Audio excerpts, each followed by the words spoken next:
All right, welcome back to Life Changing Challengers. This is Brad Minus again, your host. And today on the podcast, I have Allan Misner. Now, Allan, or Coach Allan, is a certified personal trainer with NASM, a precision nutrition master health coach, a functional aging specialist, wellness coach, author. He's got 634 episodes of his own podcast. We'll talk about that. And yeah, just overall good guy. So welcome to the podcast, Allan. Thank you for coming. Thank you, Brad. I appreciate it. So I do this with every single one of my guests, and basically is you give us a little origin story. So where did you grow up? What was the complement of your family? What went on in your childhood, high school, that whole bit. You give us a little bit of background. I was a military brat. So I was born into a military family, pretty much the product of divorce the day I was born. My parents were split up, and so I had stepfathers, plural, growing up. So a lot of moving around, a lot of shaking. And as a result, when you're a military brat, you develop slightly differently than the kids that grew up in just one place with the same people. I didn't make deep friendships very often. The few that I did were very deep, but I couldn't count on being in any one place for very long, so I never did until I got to about high school age. And then for me, it was really about performance. I was an athlete in high school, and so that was my performance. When I got into college, it was making the grades because my athletic career was over. And then it was the Army I went into, similar thing. I wanted to be the best performer. And then when I started my career, again, it was how do I become the best? How do I do this better than anybody else does? And so for my most of my growing up years, I was competing, whether I was competing against somebody else or against myself. My whole life was geared around competition. And that was good, but yeah, it also brought up a lot of bad as I got older. Interesting. And I want to get into that. I definitely want to get into that because that's interesting because basically I coach in a similar fashion with my endurance athletes is you are competing. Most of the time you compete against yourself. You're competing against the clock. You just want to be better than you did the last time you ran this distance of race, the last time you raced. So I'm interested in the negative side of that. So we're going to have to get back to that. Just can I ask, you said you were an athlete. What sports were you involved in? There was some baseball until I had a falling out with the baseball coach, but football predominantly. So I was an offensive lineman for the most part in football, but I could play every position on the field. I knew every position on the field.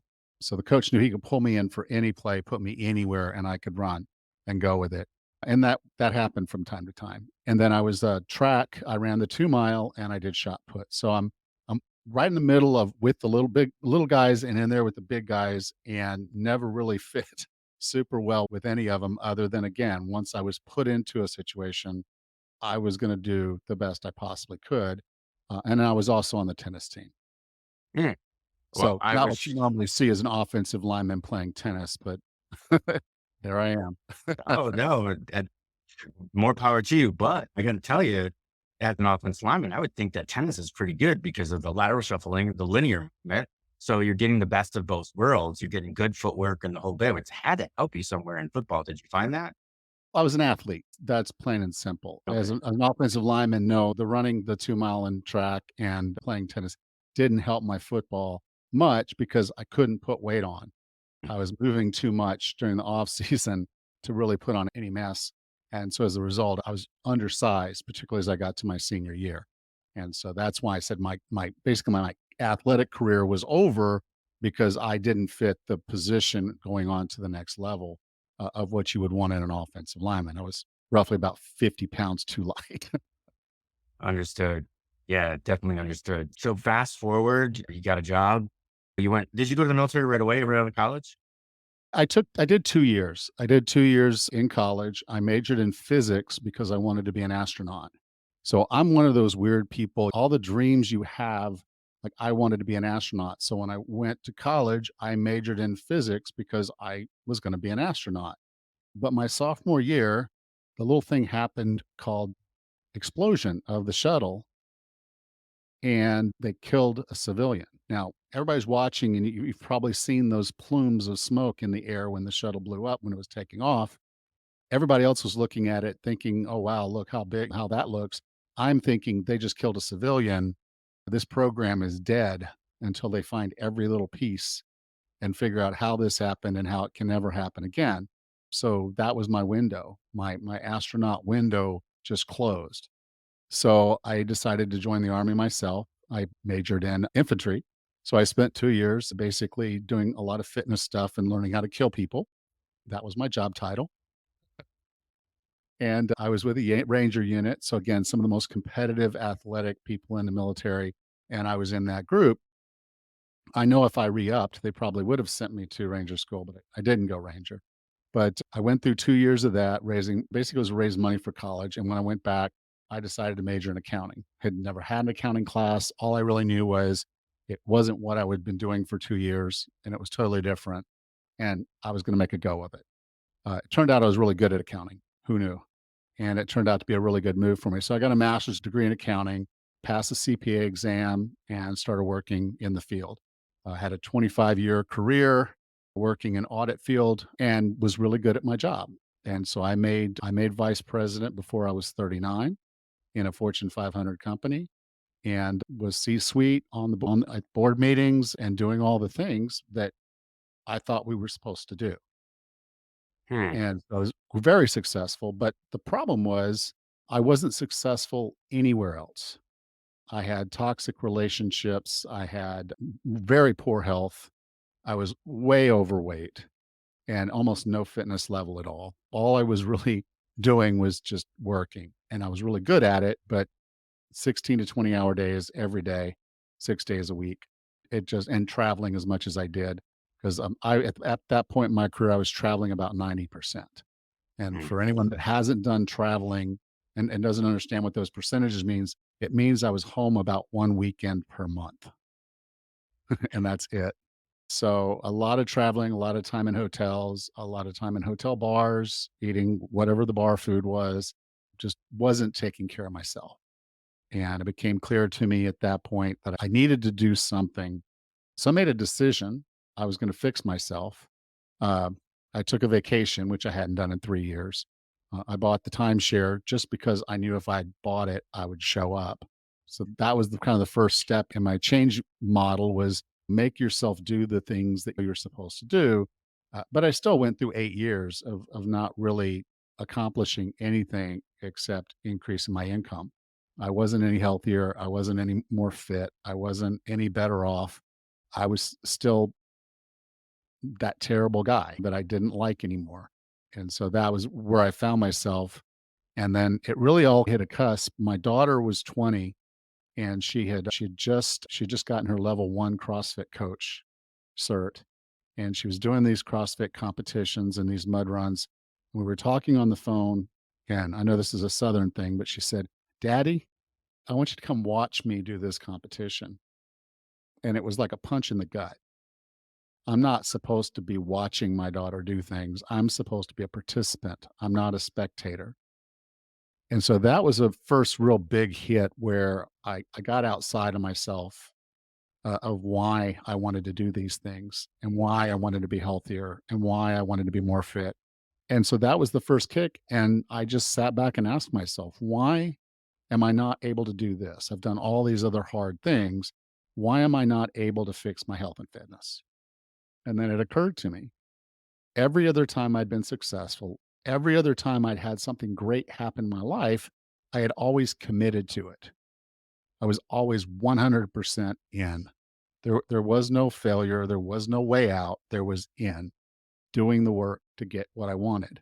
And I had not done that yet. So I made the commitment to take care of myself and get myself to a point where I could be a participant in the things my daughter was doing and not just a spectator. So was that before or after the beach trip? That was after. The beach trip was when I was 39, and that's when I Mhm. first realized that I had a fundamental problem, that I was not healthy, I was not fit. The relationships that I was in at that point in time were just not what they needed to be. I had a toxic relationship with a girlfriend. I had not really great relationship with my family. And excuse my language, but I'm sitting on the beach and I basically thought, you're a fat bastard. I didn't even like myself. And why would anyone else like me?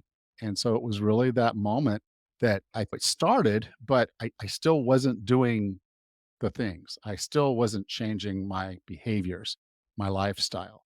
I'd have a little bit of success and then I would fall back, and I'd have a little bit more success and I'd fall back. And the core of it was I really wasn't playing to my strengths. I was basically, I would say, trying at it. I wasn't really doing it. And so that was where the fundamental change came 8 years later with the gut kick from my daughter. She didn't know it was a gut kick. She just was inviting me to come watch her do a CrossFit competition.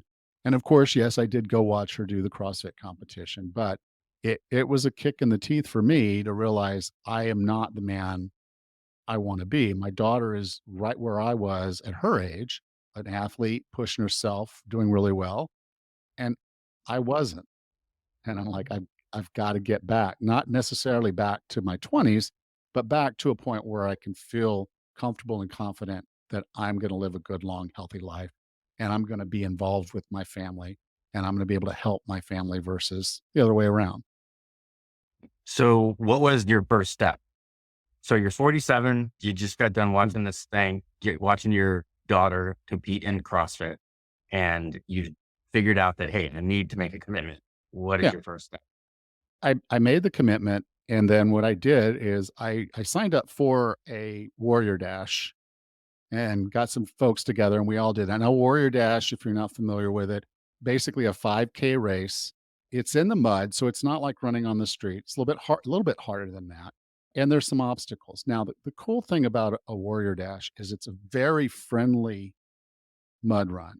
People are helping each other. So if there's a part of it that you can't do, there are other people there to help you complete this race. So it's just a really fun time. I was not in the shape to really be able to do it on my own. So it was good that I had a little bit of help from complete strangers during this race. I didn't do it with my daughter. She did it with her friend and did it much faster than I would have. But I did finish it. And so then I did the stupid thing. I called my daughter and I said, "Hey, why don't we do a tough mudder?" Now, a tough mudder is 12 to 13 miles of mud run, much more difficult, a lot less friendly, and a lot harder obstacles. So people will help you on a tough mudder, but it's not like what I had on a Warrior Dash. Almost everybody acts like they're on the same team. On in this one, there's a little bit more of in for yourself, get your race done. And so there's a little less of that. And the Spartan's even a little bit tighter, where if you can't do an obstacle, they expect you to do 10 burpees. The Tough Mudder was a tough one. I was running it with my daughter, so it wasn't like I had a team, but I did not want to slow her down.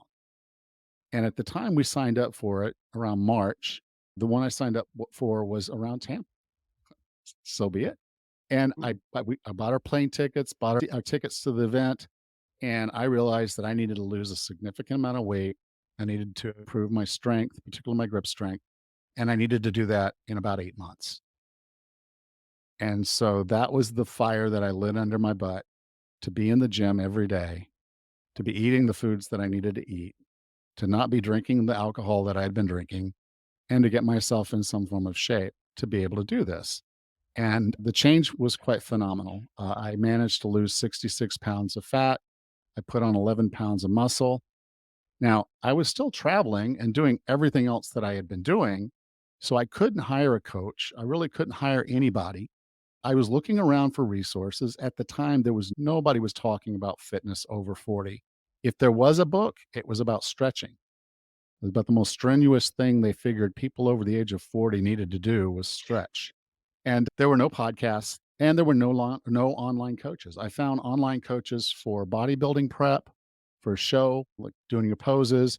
I found some for powerlifters, but there was no one doing online personal training. So I couldn't even hire a coach. So I was like, how am I going to do this and figure myself out? And that's why I signed up and did NASM. for the certified personal trainer. And then I said, okay, my movement patterns are all wonk. So now I also want to do the corrective exercise specialty. And I did that. And then I'm like, okay, I need to do something with my nutrition. Here's the fitness nutrition certification. So I did that. And so the first certifications that I went through were just so I could coach myself. I had no intention of ever becoming a wellness coach. This was just, what do I need to know? If I had a coach, what would my coach tell me? And so I became my own coach and I did this. And so we signed up for the race, and then November came along and we did the race, and I finished with my daughter, didn't slow her down a bit. We crossed the finish line holding hands. It was a wonderful event. I'll remember it for the rest of my life. And as you might imagine, when you post a picture of yourself and you've lost 66 pounds in about 8 months, people start to ask questions. And so I had one of my friends asking about it. I said, look, it's not rocket science, but it does take effort and discipline. But that's not discipline that you have to have. It's discipline that you can get from someone else. So I'm willing to coach you if your wife will come along for the ride, and I can record our coaching sessions as a part of a new podcast I'm launching. And Great so, idea. Like the way that you could get content that way. That's yeah. fantastic. And so I did. I coached them for 10 weeks. And each week when I had my calls with them, that was content for the podcast. And John, over 10 weeks, lost 39 pounds. His wife lost 28, and she couldn't even work out. Her back went out. She wasn't even able to get out of bed for much of it. But with what I was coaching them in the nutrition space and then what movement that they could do, they both managed to lose a considerable amount of weight. So I knew I was onto something. Like, okay, I know how to train people over 40. And so I went ahead and launched my podcast. I launched my training, and I started training people on the side. I still had the corporate job, so I was still doing that. But one of the things that happened around that time was just the recognition that I needed to be making all of my decisions differently going forward, that I shouldn't just factor in how much money is this going to make me if I take this job or move to this place. It was, what is this going to mean to me long term from a health and wellness perspective? And so there was a point in time when I said, okay, I'm not going to set my alarm to wake up in the morning. I'm going to go to bed early enough so that I get a good night's sleep every night. And I found that was about 8:30. So if I go to bed by 8:30, I will wake up sometime between 5:30 and 6:30 in the morning, just depending on how many sleep cycles my body needs. I measured it for a good long time to see what was going on, what my sleep cycles were. They're almost exactly 90 minutes. And so I haven't, unless I have to get up for an early morning flight, I don't set an alarm. I just get up. Hmm. Um, when I know I've had enough sleep, I get up. If I haven't, if I need another sleep cycle, I stay in bed. And I've done that every day for at least the last 8 years or so. Uh, And then I've done a So lot of other things we'll talk about in a minute. yeah, so that's interesting that you mentioned sleep because I know that people take it for granted. I know I take it for granted. I seem to feel my best between 6.5 to 7 hours of sleep. Anything, if I get 7.5 hours, I might internally feel good, but externally I feel like I'm dragging. And that might be just for habit. But I see what you're saying. But yet I do set an alarm and the whole bit as well. So that just might be it. But it's interesting that you say about sleep. So let me just step back real quick. So before you decided to hit your alarm or before you decided to stop using your alarm, how how did you sleep? How did you find that you were sleeping and how many hours? I, a lot of times I didn't think I needed that much sleep. I Okay. was working longer days. So, every hour I'm asleep when I'm home is an hour I felt like I was losing of my personal time. Okay. And so if you're working a 16-hour day and you sleep 8 hours, gone. You just slept all of your personal time away. So I would set my alarm for 6 or 5 and invariably wake up and I'm awake. I can do what I want to do, but I know I didn't get a full good night's sleep. So it was a test, started on the weekends. of just no alarm set, go to sleep at a normal time before 10 o'clock, and then just see how long I sleep. And I So that started doing it, and it was and what I found was I can get by on 4 cycles, okay, but I do a little better at 5 cycles, and occasionally I need 6. But there have been times I've slept 14 to 16 hours. Just wow, went to sleep and I didn't wake up. And but actually, I can't even imagine. I know I did it when I was a teenager. Yeah, yeah, but that's incredible. So, what was the difference in? Let's talk about mood. Let's start with mood. yeah, How did you feel that the difference was in mood when you decided that you're, hey, I'm not setting an alarm anymore? yeah. The core of it is when I wake up ready, it wouldn't be this, "Where am I? What the heck's going on?" You start your morning angry, and I like I don't start my morning angry. I wake up and I'm like, "Oh, am I good? Did I get enough sleep? Yeah, okay, I'll hop out of bed." And then I'm petting my dogs, making some coffee and chilling out. But before it was the alarm goes off and it's suddenly you're like cortisol levels are and they're up a little anyway because that's how you wake up. But that alarm going off is disruptive. And if you're in the middle of a sleep cycle, it's very disruptive. And so that's why waking up on your own is better because you've come out of deep sleep and you're now in light sleep. And this is the best time for you to be awake. You've completed the cycle. And those sleep cycles are really important for brain health, for mood, for energy, for all of it. It's how your hormones regulate. It's really the magic of setting your body up for success is making sure that you're getting good sleep. So basically, you're saying ditch the FOMO, fear of missing out, Yeah. because you just hit the nail on the head for me. What you went through back then is what I'm going through now. Is that I definitely feel that. I feel like, hey, I want to get up. I get up at 4 every single morning without clockwork, with like clockwork. Even my body will wake up before the alarm. It like races the alarm. And so I'm up at 4. And it's mostly because of that. Yeah, don't get me wrong. I am out getting my workout on between 5 and 5:30 without hesitation. And that's the reason. Well, it's the starting of the reason of why I started that. But I'm also the same exact way is that, hey, I've only got so many hours in a day. Sleeping is like non-productive. Like what you're I've saying is I've well, it I've changed totally my is. opinion of it. Yeah, I've changed my opinion of it because I feel good getting good sleep. And so my energy level the next day, what I'm capable of doing the next day, I get more done. And for me, if I'm fatigued and tired and I didn't get a good night's sleep, my performance on everything, my performance in the gym, my performance in my work, it all is reflected there. I've come to fall in love with sleep, and it's one of my favorite things to do with my spare time is to get good sleep. Excellent. And that's great. That's great advice. All right. So you ran the Tough Mudder. I've done a few myself. So I know exactly where you're going with that. And that was a good experience. That kept you going. What was next? Okay. I got married. My relationships were improving. Again, I was now that I was nicer to myself because we all have that voice, and that voice is mean. I called mine the fat bastard, and he was a mean one. And so it was like, okay, I've done a lot that's good, but I've got other things to do. And so part of it was fixing my relationships. And so I broke up with the girlfriend that was a very toxic relationship. And I had gone from one toxic relationship to the next. And I told myself, I'm not doing that anymore. I'm going to find the right person. And then that's going to be where I go with this. Eliminating toxic relationships may be the hardest thing for someone to do.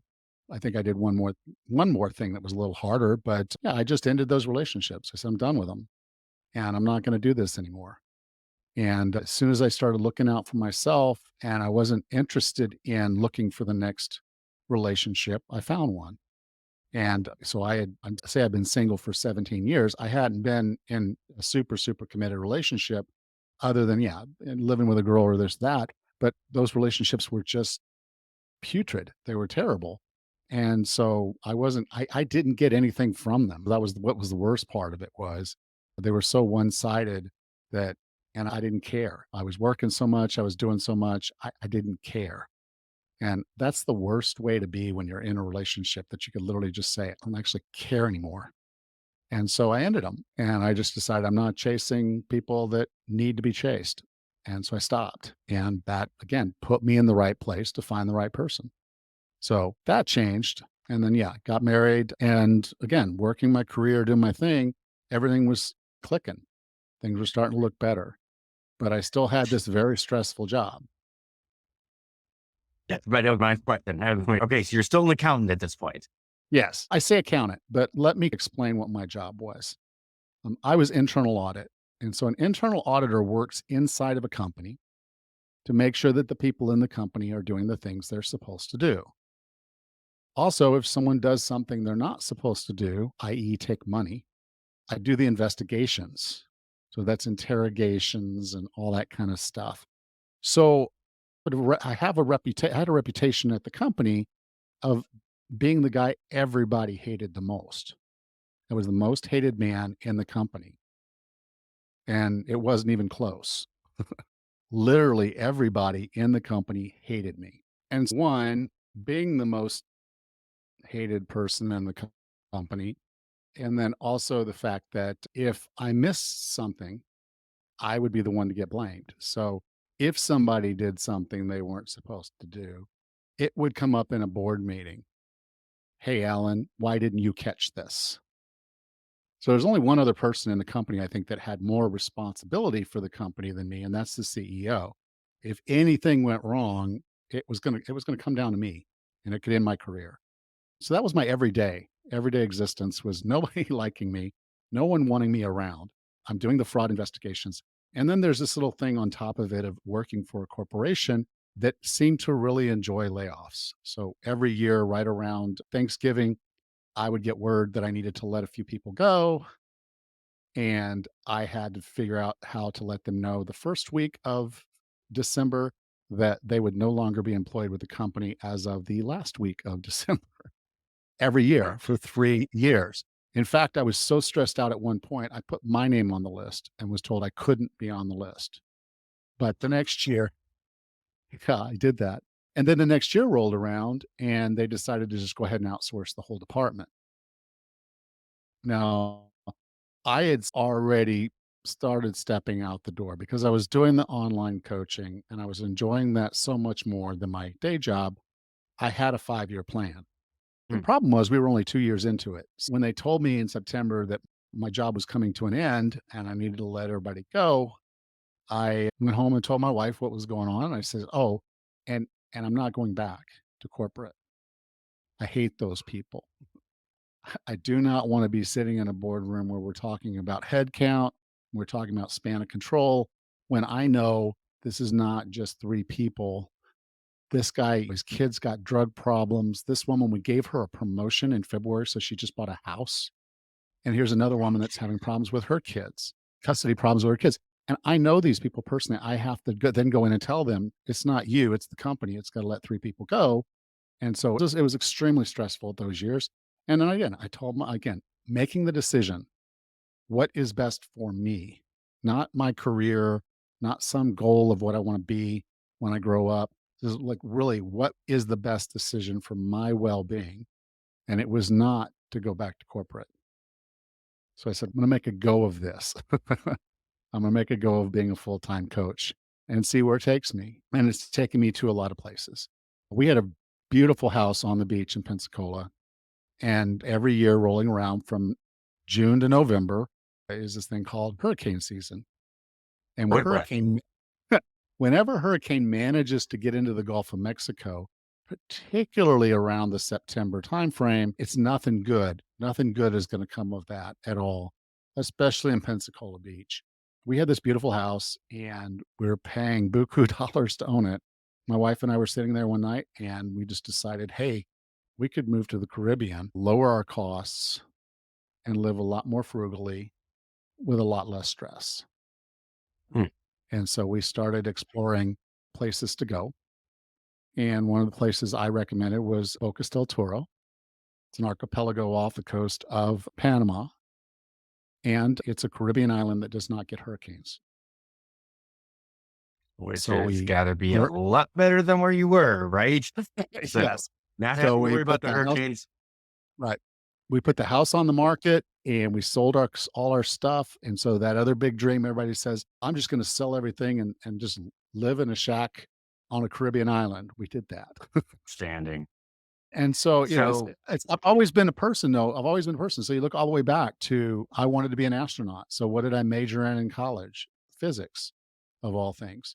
Because when I have a dream of something, I never really tell myself I can't do it. It's always just, how can I do it? And obviously the shuttle blowing up, I couldn't make that happen any faster than fix that. So I did know my window was probably lost, but I just pivoted, and this was no different. I lost my job and I really didn't have the income to afford that big house on the beach. So I pivoted and did another thing that we all talk about, which is, sell all your stuff and move to the Caribbean. and you actually did it versus the rest of us that are just, it's just a pipe dream. It didn't have to That's be, but amazing. Right. No, and that's amazing. So you started coaching online. How did you start getting more clients enough to where you could basically live and not have to worry about anything else? How did you end up gathering more and more of clients? the podcast is really the driver of all that. That's how people Okay. typically meet me. Another thing I did do right after I lost that job was started outlining, and I wrote a book called The Wellness Roadmap. And so that was an award-winning book, that you can get anywhere you buy books. I'm very proud of that book. I worked really hard on it. Published that in November, December of 2008. I did the audio for the audiobook. Yeah, and I did the audio for the audiobook, which you would expect from a podcaster. I thought it would be weird if they're used to listening to my podcast and then all of a sudden it's somebody else's voice on my book. So that was a new experience, recording myself reading a book, but I did it and I feel good about it. So that went out. That's drawn people into my sphere. The podcast obviously draws a lot of people in. From all that, I've built up a Facebook group and some other things. And so, really, just have tried to create an ecosphere of where people over the age of 40 can find what they need, dig through all the muck, and have someone there to help them, help guide them. So, things I didn't have a coach because I couldn't go to the gym and have a coach. I'm now making myself available to be that person. There were no podcasts for health and fitness for people over 40. It was just assumed you do the same thing everyone over 20 does, or you don't do anything at all but stretch. But no, I was the first one to do that too. Yeah. So here we are, over 8 years later, and as you said, 634 episodes in. But what I'm really proud about with the podcast is that every guest that I have on my podcast, almost every one of them has written a book. Hmm. And I don't just invite them on and ask 3 questions for everybody or ask them the questions they want to be asked. I read their book. So over the course of that 8 years, I've probably read over 400 health and fitness books. Yep. And That's amazing. so I see a lot of things, the strings through all of why someone would think carnivore is a better diet, why someone would think a vegan diet is a better diet. The reality is that the reason their diet is the best diet is because it's whole food. We'll even tell you that, like, it's a whole food, plant-based diet. Yeah, okay. But you're arguing that theirs is terrible because it's not whole food. And if theirs is whole food, wouldn't it be just as good as yours? And so I can have those conversations now because I see those common threads. And that's what I'm here to do, is to help people get through all that muck, realize what certain things they're doing. And when something new comes out, I'll find the experts and I'll have the right conversations so they can know, okay, is this Ozempic thing for me? What's it doing and how is it doing it? Oh, crap. Nobody actually really knows, but it does. But if you don't care how you're losing weight, then yeah, by all means. If they're not telling you how to change, that you have to change your lifestyle, they're just saying, yeah, take this drug and you'll lose weight. And that's what you think you're doing. I'm, I feel bad for you because there's no magic bullet. You still have to do the work. It was just a helper. You can't just do it and then think everything's going to be fine. You've got to change the lifestyle too. So I'm here to help people work their way through that stuff. And that's what the podcast is about. That's what the book was about. And just helping people get the right mindset so that they know when they sit down to do this stuff that they're not alone.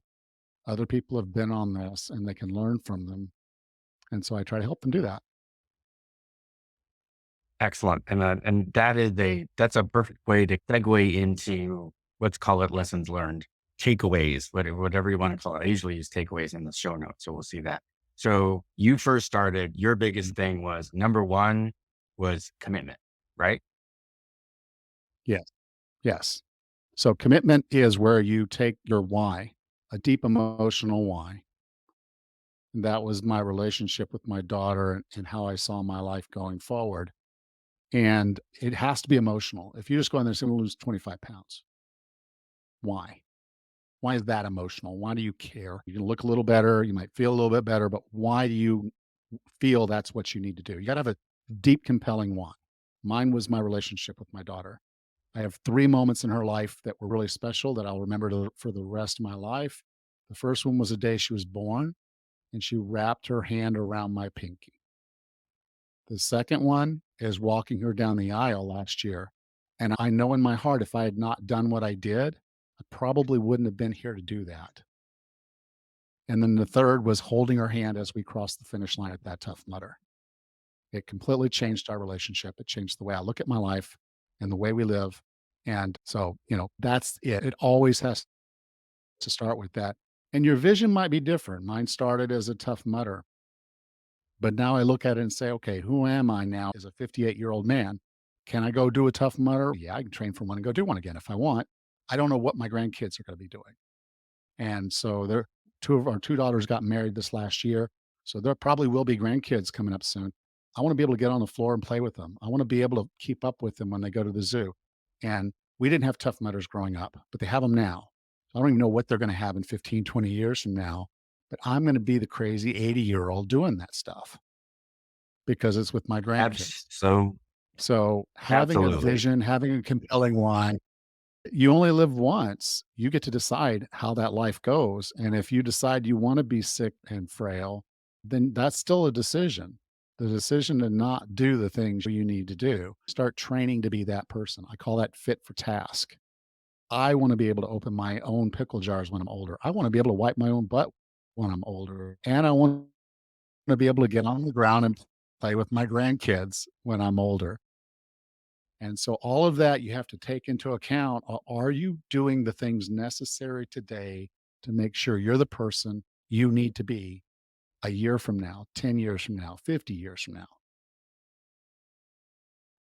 Absolutely. So then the second, so commit, know your why, have an emotional connection with that why. Second is, and what I was would be now is knowledge is the how. How are you going to get to this point? And what do you need to accomplish to get there? That makes sense?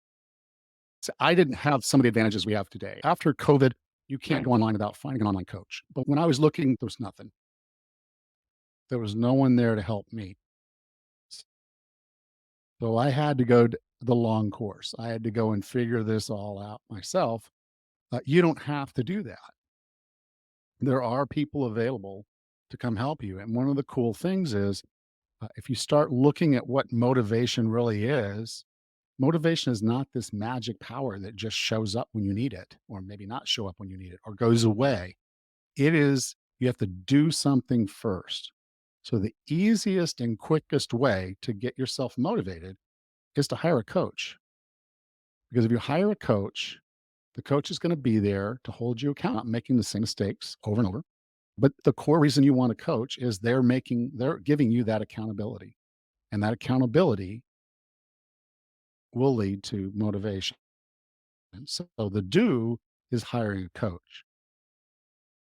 Alternatively, you can join a fitness group. So that can be a spin class, a run group, just a group of people that are going to be there and keep you accountable. What I found is if you go to the gym at the same time every day, you start seeing the same people there. So I was going to the gym at 5 o'clock in the morning. It was the same people in the gym at 5 o'clock. So 5 o'clock people, we're all in there. So there's a girl who's always on the elliptical. There's the guy who's always overtraining his biceps, but we're all there. And I know if I don't go to the gym, they're going to be there. Anything to them is we nod heads as we go by each other. Just having people around you that are doing the same thing you're doing is going to help you stay motivated because they're going to help keep you accountable. So two easy ways. This accountability. Now are harder ways that are actually stronger, and it gets into self-efficacy, but I won't go there right now, but I would just say, don't be afraid to get help. You're not in this alone. Hire a coach, join a group, whatever you need to get the knowledge, the skills, and all those things developed up. But more importantly is the accountability that they can offer you, because they're going to keep you going. And as you go, you learn. I'm someone who learns by doing, and I think most people are that way. So I could teach you everything you want to know about nutrition, but if you don't do it, it doesn't matter. Oh, yeah, get that. And I've got clients, we did the same thing, right? Constantly reviewing my fitness pal, make sure that they're getting what they need in order to fuel and to have the proper nutrition to keep them going. So I completely understand. So the next thing it seems like from the story I gathered is that now you evaluate what's going on around you. What is your life like? What are things that are working and what's not working? And then find a plan or work through some solutions to make it better. At least that's what I came up with. That seemed like that was like for you. You evaluated your job, you evaluated your relationships, what was going Yeah, on, and then I you think the decided to, core comes down to, okay, all right. yeah, basically, as you come upon a decision, so you want to take that step back. The step back is where you can now evaluate it in total, holistically. Too often we find ourselves saying, okay, here's a better job that pays more. I'm just going to go do that without really evaluating the impact that's going to have on your health, on your fitness, on your mental health, and all of it. So just taking a step back and saying holistically, what is the best decision for me? It's hard. This is maybe one of the hardest things I had to do. But when I did and started functioning that way every day, it's paid off in ways I can't even Mhm. describe. It's amazing. And then, of course, our last one is execute. And that's a term I use all the time. Is that now you execute. And now hopefully at this point, you've got a coach helping you, you've got a partner helping you, so you can move on from there. So anyway, I'm sure that for those of you watching on YouTube, you've seen the changes in the lighting that happened with Alan, and so he had a little power outage. So all of a sudden he went dark. So we've been communicating this, and he's working on his phone. So we're gonna stop right here. Hopefully, at one point in time, we'll bring Alan back to talk a little bit more in depth about nutrition and maybe some case studies from some of his clients that I'm sure that he's got great ones and some of the case studies that I've talked about, and we can compare notes. But just to give you, first of all, as he mentioned before, on Amazon, The Wellness Roadmap by, again, Allan Misner, that you can catch on Amazon, and I'll link it in the show notes. And his podcast is the 40 Plus Fitness podcast. Is that correct? Yes. Yes, it is. Yep. Okay. And he's got like that 634 episodes, and a bunch of them are, or a good amount of them are interviews with other healthcare professionals, all that have written books. So a wealth of knowledge in those 634 episodes. So definitely check him out there. His website is I don't need to do that, 40plusfitness.com. So you can check him out there. And if you're looking for a coach, definitely talk to Alan. And is that the best place for them to reach out to you? Yeah, I'm actually going to build a page just for you. It's going to be called 40plusfitness.com/life changing. Awesome. And I'll link that in the show notes as well. So anyway, Alan, thank you so much for joining us today. I really appreciate it. I think this is a wealth of information. We will talk to you in the next episode. Thank you again, Alan. I appreciate it. And we'll see you in the next one.